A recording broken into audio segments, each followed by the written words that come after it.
Գլուխ 15. Մերօրյա ջիհադի հիմնադիր հայրը Սաիդ Ղութբ, գյուղից մինչև Կախաղան 1920-ական թվականները հուզիչ ժամանակներ էին Մերձավոր Արևելքի երկրների պատմության մեջ։ Շատ երկրներ ազատագրվելով Եվրոպայի իշխանությունից վերջապես անկախություն ձեռք բերեցին։ Որոշ երկրներ ազատվեցին բրիտանական, ֆրանսիական, իտալական, որոշներն էլ թուրքական իշխանության տիրապետությունից, կամ էլ դեռ անկախություն տանող ճանապարհին էին։ Այդ երկրների թվում էր Եգիպտոսը։ Պատմության մեջ առաջին անգամ Եգիպտոսը նախագահ ունեցավ։ Վերջապես Եգիպտոսի ժողովուրդը կրկին տեսավ ազատության լույսը, իսկ շատերը կյանքում առաջին անգամ էին տեսնում։ Թուրքիայի իրադարձությունները խթան հանդիսացան Եգիպտոսում արմատական իսլամի վերականգնման համար։ 1924 թվականին թուրքական ռազմական առաջնորդ Մուստաֆա Քեմալ Աթաթուրքը Թուրքիան ամբողջովին աշխարհիկ պետություն դարձրեց։ Նա տապալեց 600 տարվա իսլամական ժառանգորդական համակարգը, որով այդքան ժամանակ առաջնորդվել էր իսլամական աշխարհը։ Նա վերջ դրեց մուսուլմանական համակարգին, այն փոխարինելով արևմտացած ռազմական համակարգով։ Թուրքիայում տեղի ունեցող դեպքերը բացասական արձագանք գտան մուսուլմանների շրջանում, և Եգիպտոսի մուսուլմանները բացառություն չէին։ Որպես պատասխան հոգևոր առաջնորդ Շեյխ Հասան ալ-Բաննան Եգիպտոսում սկսեց մուսուլմանական եղբայրություն շարժումը։ Այս շարժումը այսպես կոչված նոր Էլ-Խարիջն էր։ Շարժումը հավատում էր վաղ ժամանակաշրջանի Էլ-Խարիջի և Էլ-Հաշաշենի գաղափարներին, որոնց միախառնված էին նաև Իբն Թայմիյահի գաղափարները։ Շարժման նպատակը Եգիպտոսում իսլամական օրենքի վերստին կիրառումն ու իսլամական ժառանգորդության համակարգի վերահաստատումն էր։ Ռազմատենչ, ագրեսիվ մուսուլմանական եղբայրությունը ատելությամբ էր լցված երկրի առաջնորդների և ցանկացած մարդու հանդեպ, ով չէր ենթարկվում իսլամական օրենքին։ Նրանք ահաբեկչական մեթոդներ էին կիրառում, որպեսզի ցնցեին հասարակությունը և իրականացնեին իսլամի նախկին փառքը վերադարձնելու ծրագիրը։ 1948 թվականին, երբ Իսրայելը պետություն հռչակվեց, արմատական խմբավորումները լայնատարած գործունեություն ծավալեցին։ Իսրայելի պետության հիմնադրումը սկիզբ դրեց հրեաների և արաբների միջև պատերազմներին։ Արմատական խմբավորումները օջախներ էին ապստամբ, ատելությամբ լցված այն բազմաթիվ մուսուլմանների համար, որոնք հանուն իրենց նպատակի պատրաստ էին նահատակվել։ Նրանց թշնամությունը միայն հրեաների դեմ չէր։ Իրենց հետևորդներին նրանք սովորեցնում էին, որ Եգիպտոսի ու արաբական մյուս պետությունների առաջնորդները ճշմարիտ մուսուլմաններ չեն։ Նրանց ուսմունքը հարձակման էր հրահրում, քանի որ ուսուցանում էին առանց հանդուրժողականության իսլամական օրենքը կիրառել և պետության, և այլադավանների դեմ։ Այս ռազմատենչ և ծայրահեղական խմբավորումների գործունեությունը հիմնականում սպանություններն էին։ Նրանց կարծիքով սպանությունը միակ ձևն էր իսլամական ազգերին հպատակեցնելու Ղուրանին և իսլամական օրենքին։ 1948 թվականին մուսուլմանական եղբայրության պատվերով սպանվեց Եգիպտոսի վարչապետ Մահմուդ Նոքրաշի Փաշան։ 1949 թվականին մահափորձ կատարեցին Եգիպտոսի նոր վարչապետ Իբրահիմ Աբդել Հադդիի վրա։ Նրա փոխարեն սպանվեց Գերագույն դատարանի դատավոր Մուսթաշար Ահմադ Էլ-Քազենադարին։ Այսպիսի մթնոլորտում Սաիդ Ղութբ անունով մի խելամիտ երիտասարդ ավարտեց համալսարանը և խոստումնալից կարիերա սկսեց կրթական ոլորտում։ Նա ծնվել է 1906 թվականին Հարավային Եգիպտոսում։ 1948 թվականին կառավարության որոշմամբ հատուկ կրթական մեթոդներ ուսումնասիրելու համար նա գործուղվեց Միացյալ Նահանգներ։ Գործուղումից վերադառնալուն պես նա միացավ մուսուլմանական եղբայրություն շարժմանը, տեսնելով ատել Ամերիկան։ Ղութբը առաջին անգամ էր դուրս գալիս իր երկրից, սակայն նախանձով և թշնամանքով լցված վերադարձավ Ամերիկայից։ Մեջբերում եմ մի հատված նրա նամակից, որը գրել է ընկերոջը դեռևս Ամերիկայում լինելու ամիսներին։ Հավանաբար աշխարհում չկա մեկ ուրիշ պետություն, որտեղ մարդիկ այսքան զարգացած գիտություն, կրթություն, տեխնոլոգիա, գործարարություն և քաղաքակրթություն ունենան,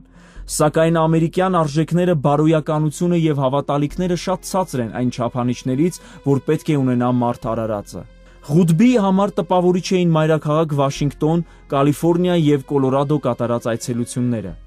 Նա տպավորված էր Ամերիկայի բնության գեղեցկությամբ, երկրի մեծությամբ, կրթական հաստատություններով և բնակչության բազմազանությամբ։ Սակայն նրա կարծիքով Ամերիկան իր ռեսուրսները վատնում էր նյութականի վրա։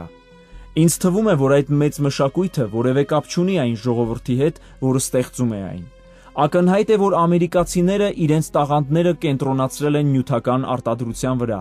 բայց նրանք դրանից ավել ոչինչ չեն կարող առաջարկել մարդու արժեքը բարձրացնելու համար։ Նա զզվանք ապրեց Ամերիկայում կրոնական համոզմունքների բացակայությունից։ Ոչ ոք չի կառուցել այնքան շատ եկեղեցիներ, որքան ամերիկացիները։ Դու ամերիկացիներին կհանդիպես կիրակի օրերին եկեղեցում Սուրբ Ծննդյան, Զատկի եւ հատուկ կրոնական միջոցառումների ժամանակ։ Սակայն նրանց ներսը դատարկ է, որովհետև չեն ապրում հոգևոր կյանքով։ Առօրյա կյանքում ամենավերջին բանը, որի մասին մտածում է ամերիկացին, իր հավատքն է։ Ղուտբը զայրացած էր, որ Ամերիկայի ազդեցությունը մուսուլմաններին հեռացրել էր իսլամի ճանապարհներից։ Միայն ոչ մուսուլմանական աշխարհը չէ, որ հեթանոսական է, այլ նաև իսլամական աշխարհն է նրա ազդեցության տակ։ Ղուտբի գլխավոր հավատալիքները։ Ժամանակակից ջիհադի հիմնադիր հայր Սաիդ Ղուտբը ավելի քան 7 գրքերի հեղինակ է։ Սակայն այն գիրքը, որի պատճառով 59 տարեկանում նա մահապատժի ենթարկվեց, միայն սև շուկայում է հնարավոր գտնել։ Այդ գրքի վերնագիրն է «Ճանապարհի նշանները» Մաալիմ Ֆիել Թարիք։ Գամալ Աբդել Նասերի նախագահության օրոք Ղուտբը ձերբակալվեց եւ 1963 թվականին մահապատժի ենթարկվեց։ Եգիպտական կառավարությունը կարծում էր, որ Ղուտբին մահապատժի ենթարկելով կկանգնեցնի նրա արատավորող գաղափարախոսությունը։ Եգիպտական կառավարության հրամանով ոստիկանությունը առգրավեց նրա գրքի օրինակները եւ այրեց, բայց եւ այնպես որոշ օրինակներ փրկվեցին։ Այդ գիրքը կարդացել է մինչև Եգիպտոսից հեռանալը, սակայն նրա ուղերձը ծայրահեղականների միջոցով շարունակվում է տարածվել ամբողջ իսլամական աշխարհով։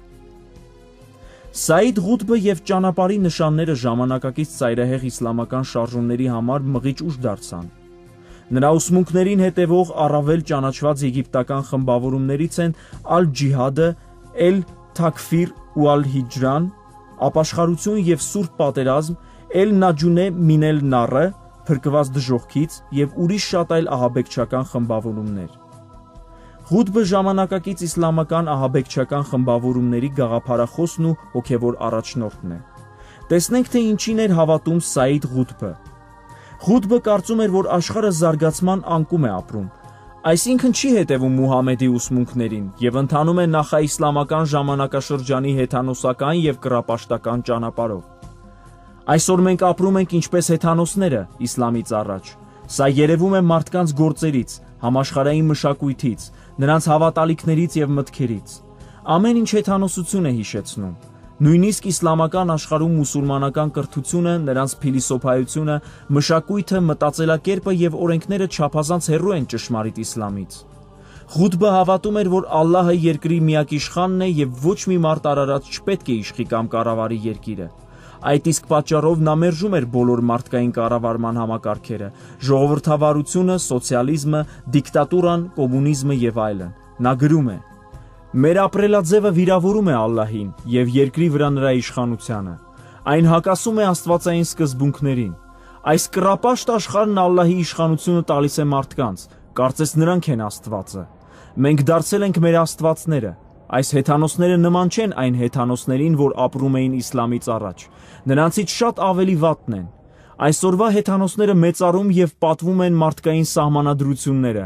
օրենքները, սկզբունքները, համակարգերը եւ մարդասիրական մեթոդները, որոնք արհամարում են Ալլահի օրենքը եւ նրա կյանքի համար տված սահմանադրությունը։ Ղուտբը հավատում էր, որ մուսուլմանները պետք է ապստամբեն երկրի վրա ցանկացած մարդկային իշխանության դեմ եւ ընդդիմանան դրան միջև տապալեն բոլոր մարդկային կառավարությունները։ Սա է մուսուլմանի հիմնական կոչումը, եւ այս հարցում նրանք չպետք է փողզիջման գնան, շեղվեն կամ դադարեն գործելուց։ Մենք պետք է անհապաղ վերացնենք աշխարհում հեթանոսական ազդեցությունը ու ճնշումը։ Մենք պետք է վերացնենք ներկայիս հասարակությունը իր անհավատ մշակույթով եւ առաջնորդներով հանդերձ։ Մեր առաջնահերթ նպատակն է հիմնահատակ փոխել հեթանոսական հիմքերը, կործանելով այն ամենը, ինչը հակասում է ճշմարիտ իսլամին։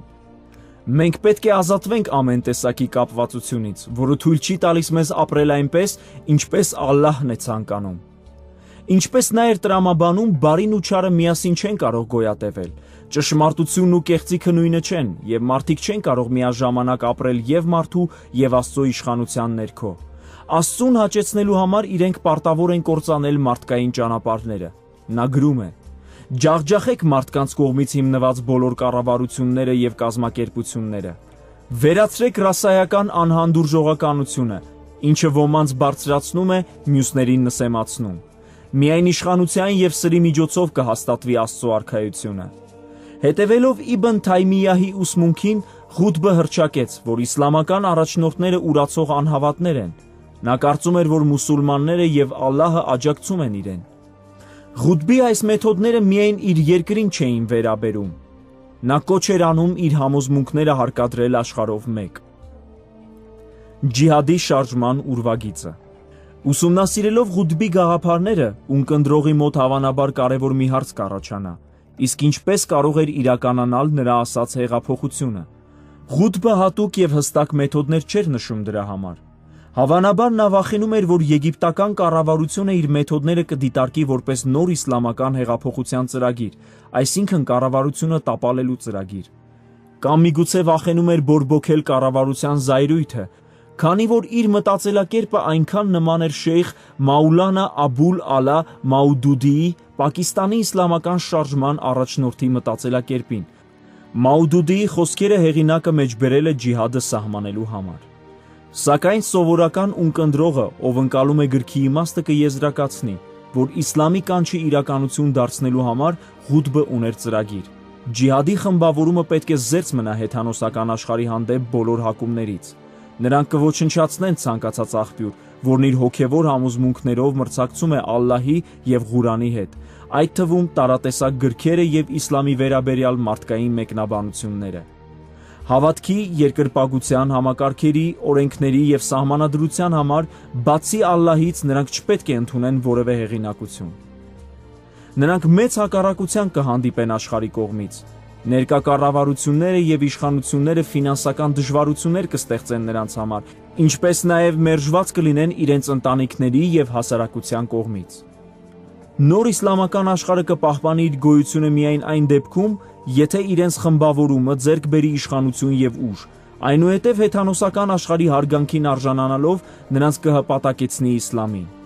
Կառավարությունները տապալելու համար Մուհամեդի նման իրենք էլ կօգտագործեն ռազմական ուժ։ Այս պատերազմում չպետք է լինի ոչ ողորմություն, ոչ գթասրտություն։ Այս մուսուլմանական խմբավորումը հնարավոր է դժվար սկիզբ ունենա, բայց հենց որ ճշմարիտ հավատացյալները լսեն նրա կանչը, մարդկանց քանակը կհասնի հարյուրների, հազարների, տասնյակ հազարների եւ կտարածվի աշխարհով մեկ։ Պարտված մուսուլմաններ։ Ղութբը մեծ հիասթափություն էր ապրում, երբ մուսուլմանները վիճարկում էին այն փաստը, որ ջիհադի կոչը պատվիրան է, որին պետք է հետևեն բոլոր մուսուլմանները։ Ղութբը հաստատում էր. Ալլահը իսլամի հայտնությունները Մուհամեդին տվեց աստիճանաբար եւ որոշակի հերթականությամբ, այն առավել արդյունավետ դարձնելու համար։ Շատ մուսուլմաններ համատեքստից առանձնացնում են ուսմունքի այս հաջորդականության ավելի շուտ տրված խոսքերը, ասես դրանք Ալլահի վերջնական եւ ավարտուն հրահանգները լինեն։ Այս մուսուլմանները զրկում են իսլամը զորությունից եւ կառուցում են իրենց սեփական տեսությունը այդ խոսքերի վրա։ Իսլամի նմանօրինակ մեկնությամբ են ապրում այն մուսուլմանները, որոնց կյանքը պարտված է հոգևոր եւ մտավոր ոլորտներում։ Նրանք ճնշված ու անհույս են եւ համոզված են, որ այլևս չեն կարող տարածել իսլամը։ Այդ մուսուլմանները անունով են մուսուլման։ Նրանց կյանքում կա միայն իսլամի անունը, բայց ոչ զորությունը։ Նրանք պայքարում են միայն իրենց համոզմունքները պաշտպանելու համար եւ սիրում են կրել իսլամի անունը, բայց աշխարհի քաղաքականությունը եւ աշխարհի կառավարությունները տապալելու համար պատասխանատվություն չեն կրում։ Այս մուսուլմանները փողզիչման են գնում, անտեսելով իսլամի ուղերձը, եւ բարձր հարկեր չեն պարտադրում այն մարդկանց, ովքեր մերժում են այն։ Ղութբը խորապես հիասթափված էր այն մուսուլմանների ապրելաձևից, որոնց պարտված էր համարում հոգևոր եւ մտավոր ոլորտներում։ Նա դժգոհում էր, որ նրանք աղավաղում են ջիհադի իմաստը։ Այս մուսուլմանները իսլամական ջիհադի մասին գրում են, որ այն հոգևոր ջիհադ է, ուղղված չարի դեմ։ Նա բացատրեց ճշմարտությունը։ Իսլամի ամբողջ ուսմունքը այն մասին է, որ Ալլահը հռչակում է մարդկային ցեղի ազատագրումը ստրկությունից։ Ալլահը հռչակում է իր տիրապետությունը ամբողջ երկրի վրա։ Սա նշանակում է, որ Ալլահը խստորեն դատապարտում է բոլոր մարդկային կառավարությունները եւ իշխանությունները։ Մենք պարտավոր ենք այս երկրի վրա ընդդիմանալ այն ամենին, ինչը հակասում է իսլամին։ Մենք պետք է լարենք մեր ուժերը, կործանելու եւ վերացնելու համար այն, ինչը կասեցնում է Ալլահի հեղափոխությունը։ Խոսքեր, որոնք գործ են դառնում։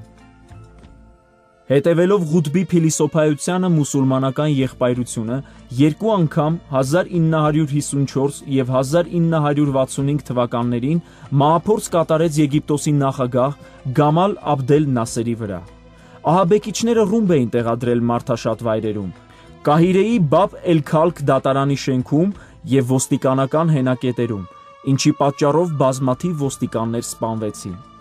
Հետագա հարձակումներից պաշտպանելու համար եգիպտական կառավարությունը բանտարկեց այդ խմբավորումների առաջնորդներին։ Նրանցից շատերին առանց դատավարության բանտից դուրս բերին դագաղների մեջ։ Նախագահ Նասերը բանտապահներին պատվիրել էր ուղղակի գնդակահարել նրանց։ Սաիդ Ղուտբի մահապատիժը մեծ հեղինակություն բերեց նրա գրքերին։ Աշխարհի ծայրահեղական մուսուլմանները այնպես էին պատվում ու մեծարում նրան, ինչպես քրիստոնյաները Ջոն Կալվինին եւ Մարտին Լյութերին։ Նրա ազդեցությունը մեծ է ոչ միայն Եգիպտոսի, այլ նաև աշխարհի վրա։